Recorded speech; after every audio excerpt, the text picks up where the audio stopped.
Section 1. You will hear a conversation between a tax office employee and a woman who wants to apply for a tax number. First, you have some time to look at questions 1 to 4.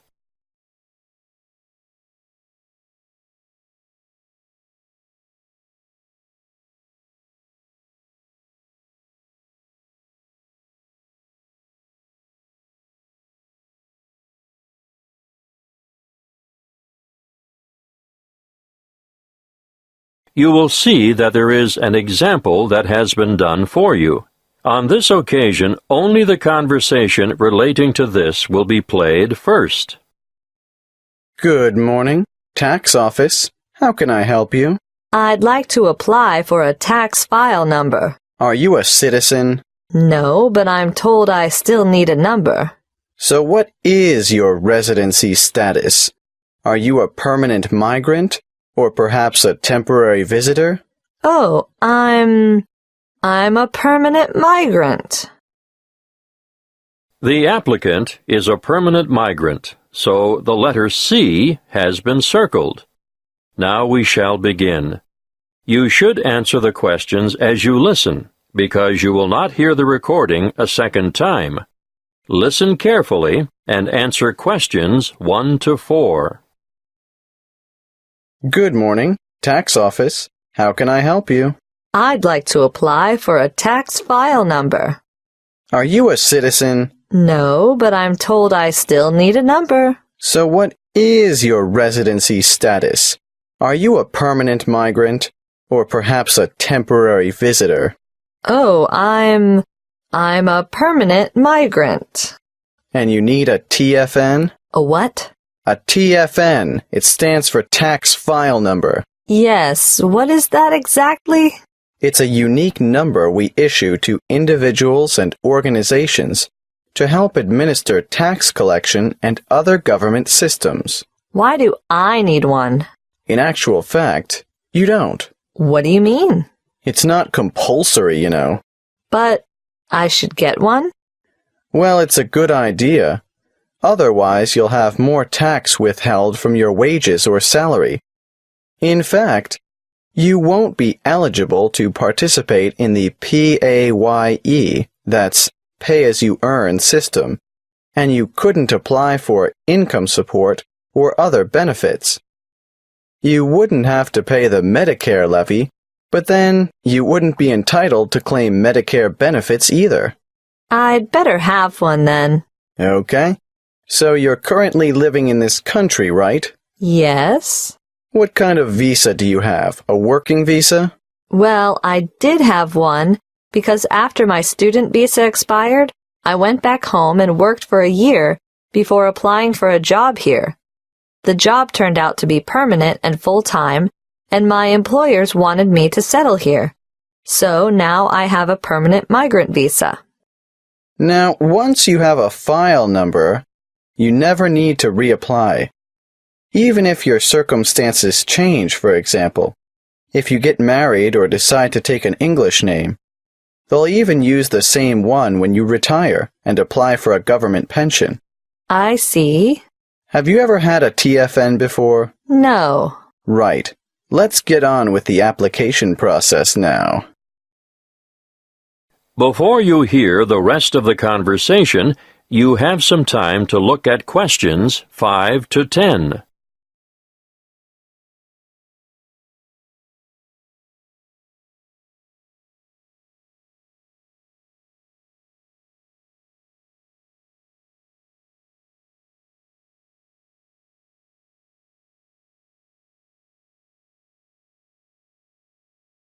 Now listen and answer questions 5 to 10. What is your passport or travel document number? Oh, just a moment. I have it here. JGW 1100536. Where do you come from? I came from Greece. Is that your country of origin? Yes, I came from Greece. Are you Greek? Do you have a Greek passport? No, I was born in Spain. I have a Spanish passport, but I've been living in Greece. And where do you live now? Where will the department send your TFN? That's 1339 Harbor Drive, Hollywell. Postcode? 1517. Thank you. Now, what's the best way to get in touch with you? By phone, you can ring my landline number, 0955775076.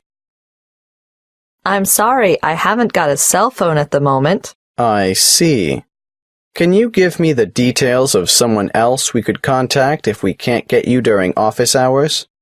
That would be my landlady, What's her name? Martha Pierce. Is that Pierce, P-I-E-R-C-E? No, it's P-E-A-R-C-E. And her number is? The same as the one I gave you. Yes, I've got that. Now, for some more personal details, what title do you use? Excuse me? Are you Mrs., Miss, or Ms.? I'm not married. Put me down as Miss. All right. What's your surname? Farina. What's your first name? Maria. Do you have a second or middle name? Well, two, actually. What are they? Rosa Anna. I'm guessing Farina is your maiden name, since you haven't been married. But are you known by any other names? Farina is my only surname, but people call me Mary. As a first name? Yes. When were you born, Mary? Can you give it to me in the following order? Day, month, and year? The 15th of November, 1983. You're obviously female, so that brings me to the last question, which I don't really need to ask. What's that? Your husband's name. I don't have one. I know, so I'll just write down N.A. for not applicable. Thank you. That is the end of Section 1. You now have half a minute to check your answers.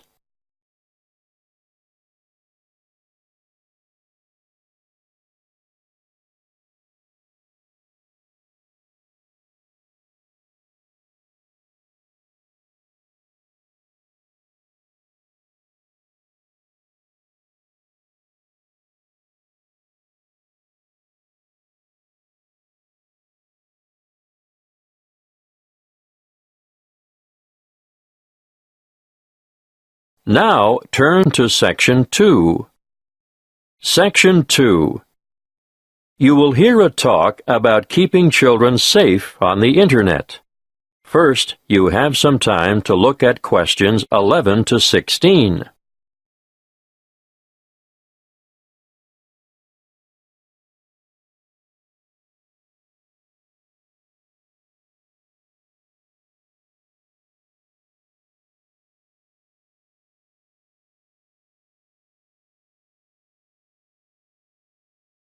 Listen carefully and answer questions 11 to 16. Thank you for coming. It's good to see so many of you interested in keeping your children safe on the Internet. What's in store? Well, firstly, I'm going to talk in general about some common sense ideas and rules for young ones using the computer. Then, I'll give you some information on free educational websites. Finally, we'll finish with question time. I'm sure most of you think that the Internet can be a frightening place in which to let your children roam loose. But let me remind you that it can also be a fountain of knowledge and education. The trick is to avoid the former and utilize the latter. There are programs available both in your local electronics supply shop and free to download that will keep your child safe to a certain degree on the World Wide Web. A popular one is Online Family Norris, which bars things like military and social websites. I wouldn't advise you to rely solely on a program to protect your family, though. As good as it is, you cannot abdicate your responsibility as a parent. I'm sure you all know that, or you wouldn't be here. When all is said and done, the best way to keep children safe is to educate them and keep an eye on them. For this reason, you should make sure the computer which your child uses is kept in a communal space, where you can look over their shoulder from time to time. It is paramount that you teach them never to divulge their proper or full name, and to never provide personal information, such as where they live or what their phone number is. Tell them that online friends must remain just that, online, unless they are supervised. It is difficult, I know, to teach children about the dangers of the world when they are so naive, so trusting and innocent. But without going into great detail, you must alert them to the possibility that the people they are chatting with may not be who they say they are. It's also sensible not to give them their own email address until they are old enough to use the internet safely. So, all communication from websites will go through you. When they are old enough to use social sites like Facebook and MySpace, teenagers need to know that whatever postings they put on the web will remain accessible forever. Nothing is ever really deleted there. And embarrassing pictures or remarks may come back to haunt them one day. For instance, when they apply for a job, they could jeopardize their chances, as the employer or human resources staff will look on the web to find out more about their potential employee, and they may be shocked by what they find there. Not the sort of stuff an applicant would want on his or her CV. It can also make them more vulnerable to bullying. Unfortunately, bullying on social sites is another thing to look out for, and I have to tell you, it's on the increase. It's a very difficult issue to deal with, but something that is more easily detected if the computer is kept in a family space. If we can put these negative issues aside, let's not forget that the internet is also a wonderful place for children of all ages. Teenagers may be mostly networking on social sites or completing research that they've been asked to do as part of their homework assignments, but younger children can get assistance with mathematics, spelling, and reading on a variety of free and paid-for sites. Before you hear the rest of the talk, you have some time to look at questions 17 to 20.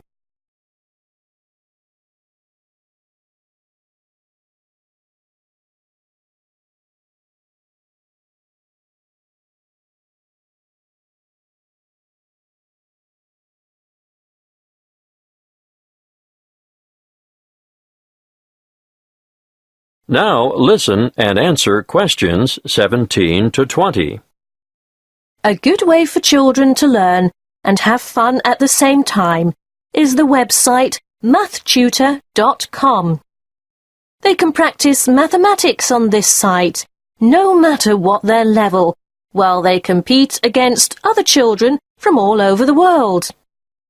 And here's a fun way for primary school children to learn the spelling words for the week. It can be such a chore for some children. They just type them in and play games to learn them. What's that?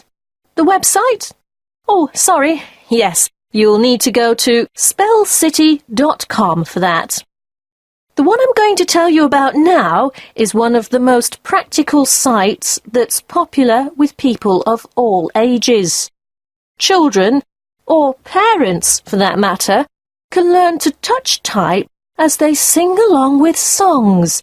And there's a variety of funny characters to help you enjoy yourself as you learn.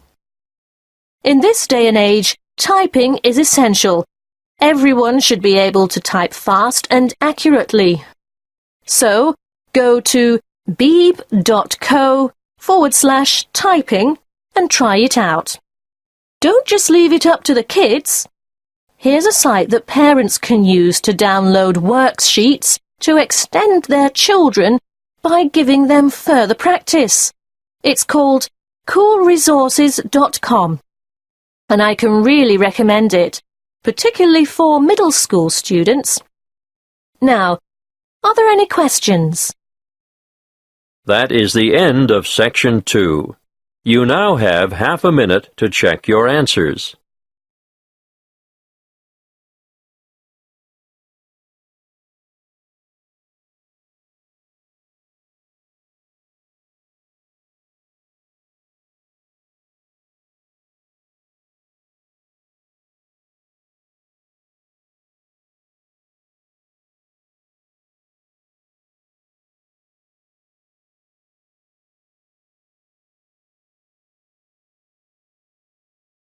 Now, turn to Section 3.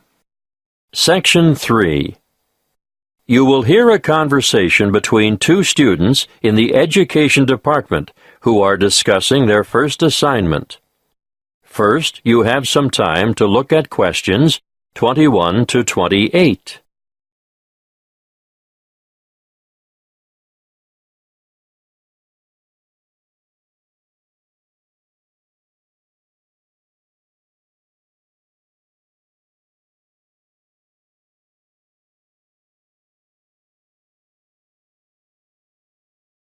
Listen carefully and answer questions 21 to 28.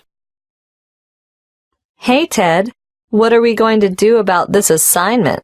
Well, Cleo, I think it's pretty straightforward. Oh? Yeah. The topic is why study abroad?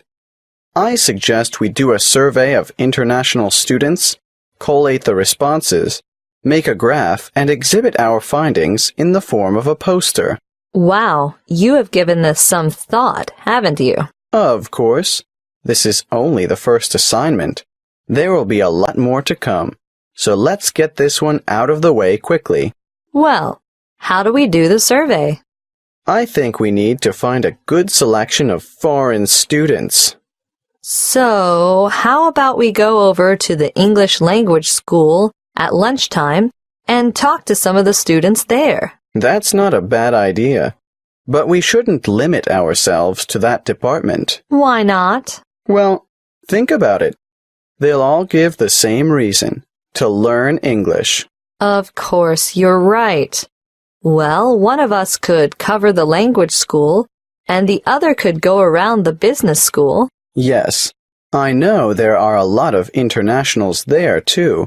But I think a random sample from foreign students on campus might give us a better range of answers. What are we going to ask them? Why are you studying abroad? An open question like that could mean we get hundreds of different responses. It would be better if we made up, say, 10 reasons and asked each respondent to place them in order of importance. You're right. That would certainly make collation easier. Any ideas about what these 10 reasons might be? Sure.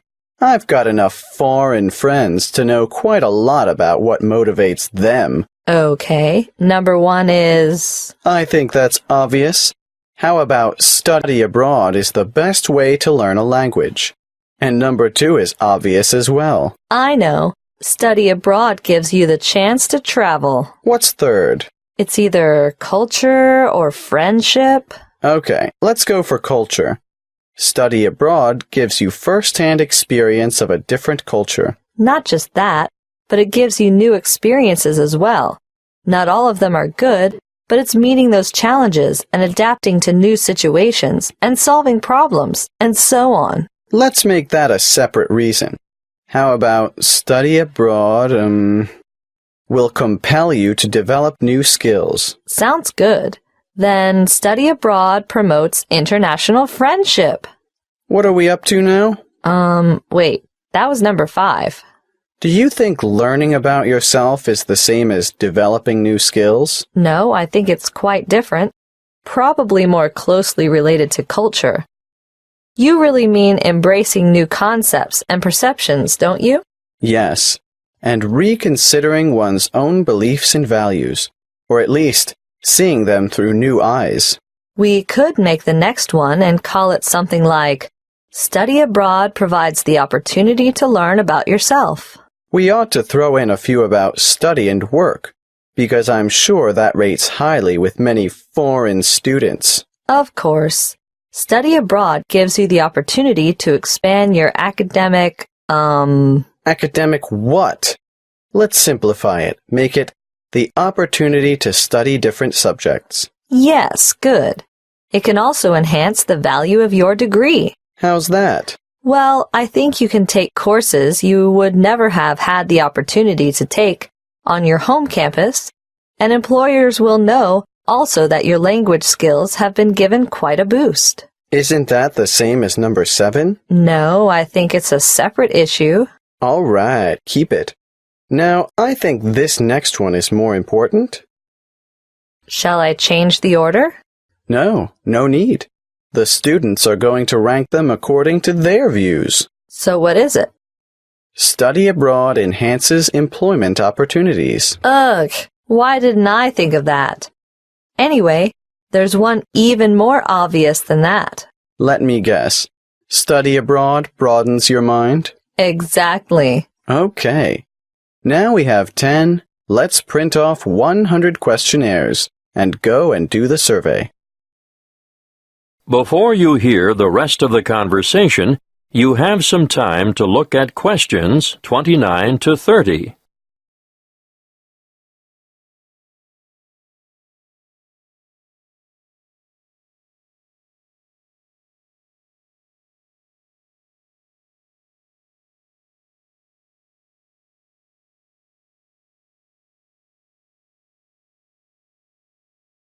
Now listen and answer questions 29 to 30.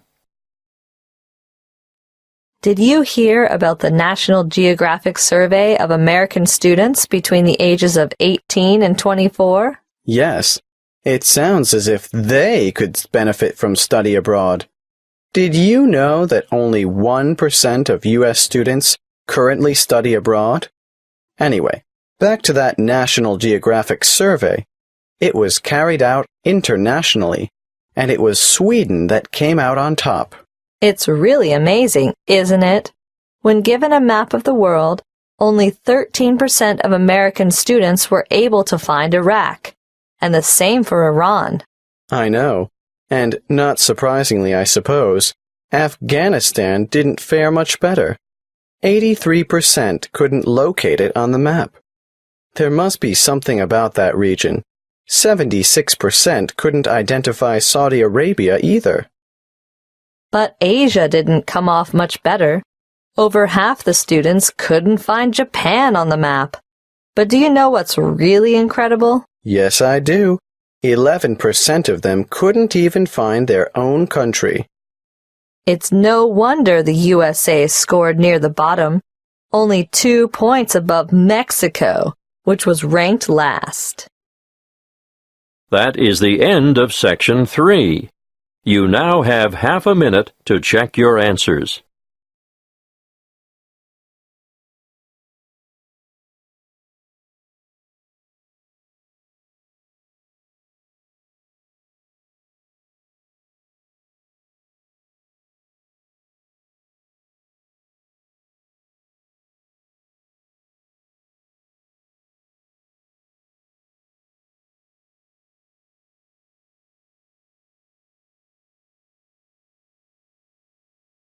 Now turn to Section 4.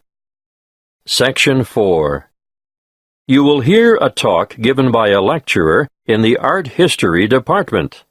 First, you have some time to look at questions 31 to 40.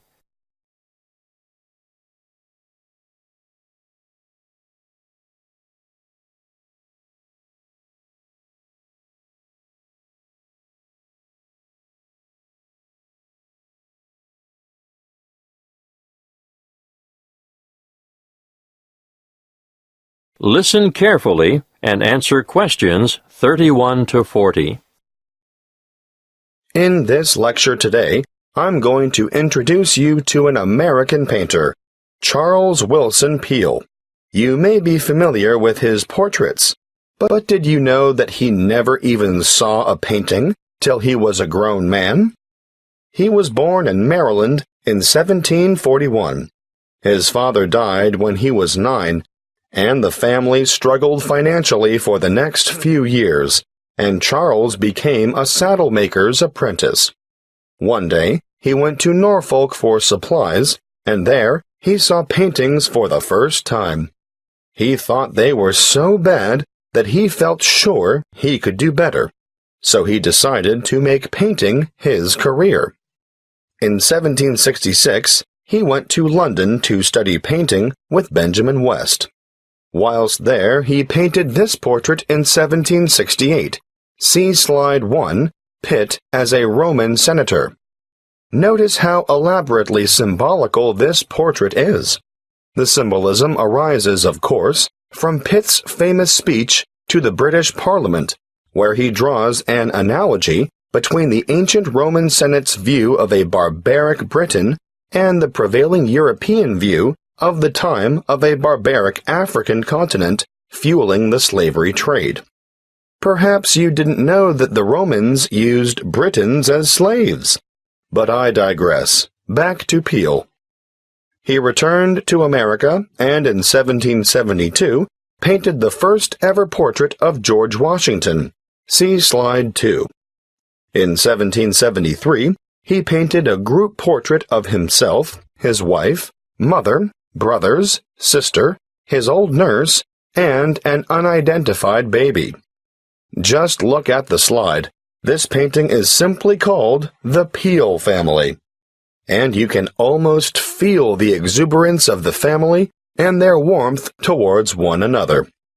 He enjoyed great success as a portraitist prior to the Revolution, and served with distinction in the Revolution. During this time, he became friends with George Washington, Benjamin Franklin, and Thomas Jefferson. After the war, he continued to paint, and, when his wife died in the 1790s, as a result of her 11th pregnancy, he remarried. He had 17 children in all, naming the sons after famous painters or scientists. Although perhaps best known for his portraits of famous people, Peale liked novelty. Look at this slide of his two sons, Raphael and Titian, life-size, climbing a narrow stairway. This painting, The Staircase Group, 1795, was exhibited in a doorway as a trompe-l'oeil. And it is said that it did, in fact, fool the eye of George Washington. Even as far back as 1772, we can see his desire for difference in Rachel weeping. It's a rather macabre portrait of his first wife crying over the death of one of their children, their daughter Margaret. I'd like to show you one more slide to demonstrate his innovative approach. This is a portrait of his brother, James, sitting at his desk at night, with only his face illuminated by a lamp.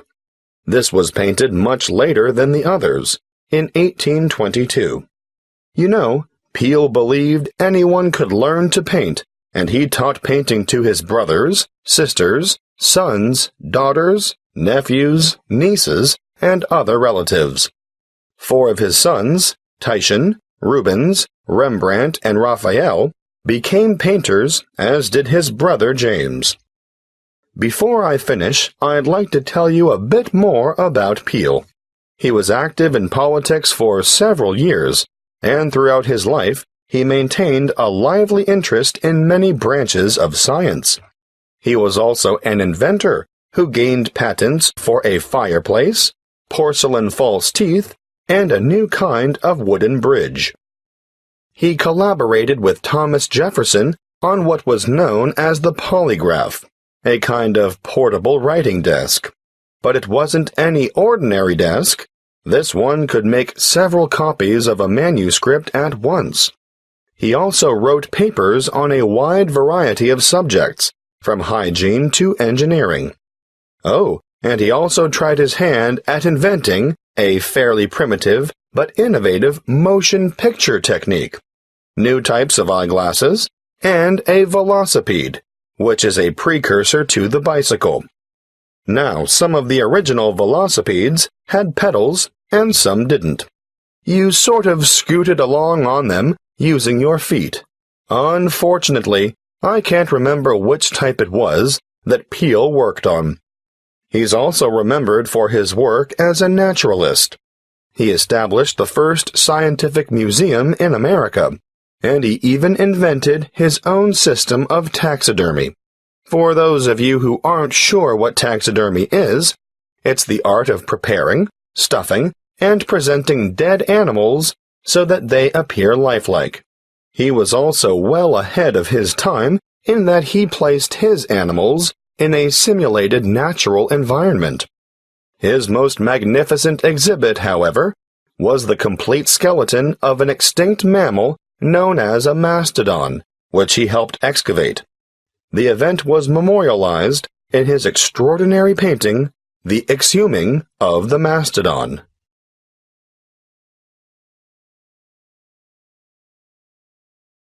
That is the end of Section 4. You now have half a minute to check your answers.